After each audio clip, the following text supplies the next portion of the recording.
control started slipping. Not all at once, but enough to notice. And once it starts, it doesn't stop.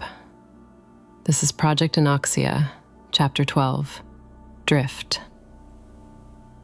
The first group to fail did not realize it had failed.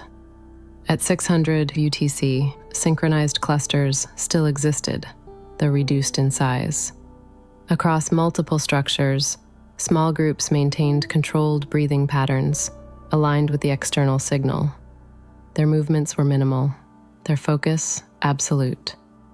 From a distance, it still resembled stability. Up close, it was something else. At 6:20 UTC, the first deviation occurred. Not in timing, in consistency. A slight variation in depth of breath. One inhale shorter than the last, barely noticeable. The group corrected, but the correction was imperfect. At 6:22 UTC, a second deviation followed. Another member. The pattern held, but less cleanly. At 6:30 UTC, Layla Rahmani felt it. Not as panic, not as pressure, as effort. Maintaining the rhythm now required more than attention. It required control. Control required energy. Energy was limited. At 700 UTC, the acoustic signal continued. 88 seconds, precise, unchanging. But the groups were not. At 7:20 UTC, the first full drift occurred. One individual lost synchronization completely.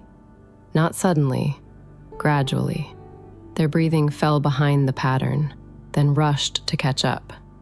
The mismatch spread. The group destabilized. Correction was attempted. Too late. At 7:23 UTC, the group collapsed. Not violently, silently. Each member lost alignment, one by one, until none remained synchronized. At 7:40 UTC, the space they occupied became still. No recovery followed. At 800 UTC, similar events occurred elsewhere. Not simultaneously, but inevitably. At 8:30 UTC, Layla adjusted again. More slowly, more carefully. But even precision was no longer enough. At 900 UTC, the realization spread. Not through communication, through observation.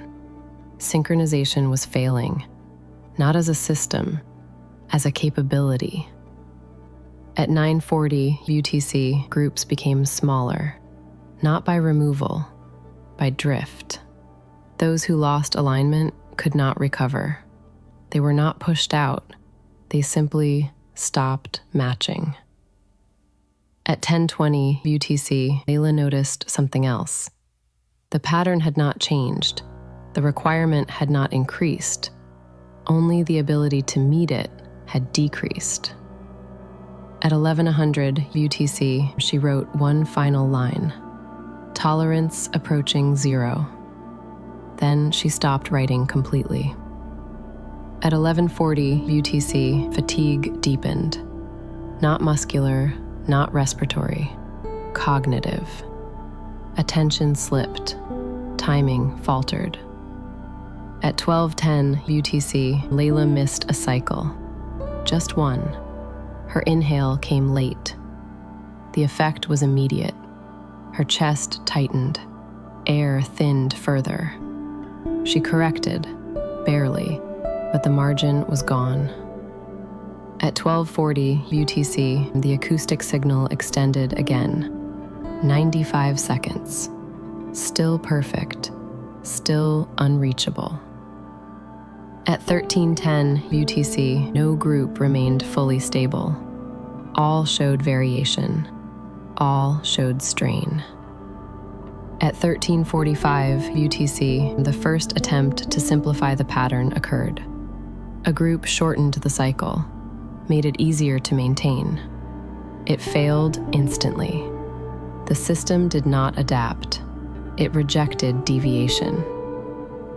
At 1420 UTC, Layla understood. There was no flexibility, no learning curve, no adjustment, only compliance. At 1500 UTC, most groups were reduced to less than 5 individuals, not by choice, by drift. At 1540 UTC, silence deepened, not from calm, from absence. Fewer breaths, fewer people. At 1610 UTC, Layla's group reduced to 4, then 3. No one reacted. Reaction required breath. At 1645 UTC, one of them failed. No correction, no removal, only absence. At 1720 UTC, 2 remained. Layla and one other. Their breathing aligned. Perfect. For a moment. At 1723 UTC, the other drifted. Slightly. Then completely. Layla remained. Alone. At 1800 UTC, she tried to maintain the pattern. Inhale, pause. Exhale, pause. Alone. At 1810 UTC, the effect became clear. Synchronization required more than timing. It required others. At 1820 UTC, her breathing destabilized. Not from error, from isolation. At 1900 UTC, the last remaining clusters reduced to individuals. No group remained intact. At 2000 UTC, the acoustic signal continued, uninterrupted, perfect. At 2100 UTC, no one could match it. Not fully, not for long. At 2200 UTC, Layla stopped trying to write. Not because she chose to, because she could not maintain both. At 2300 UTC, she missed another cycle, then another. Each recovery weaker, each breath insufficient. At 000 UTC, oxygen levels dropped again. The unknown gas increased. At 1 o'clock UTC, synchronization ended, not as a concept, as a possibility. Only individuals remained, breathing, unaligned, failing. The pattern continued, but no one followed it. Thanks for listening to Chapter 12, Drift. If you like our show, please subscribe and share with your friends and family. They lost the rhythm, and without it, nothing remained. Continue to Chapter 13. This has been a Last Echo Archive production.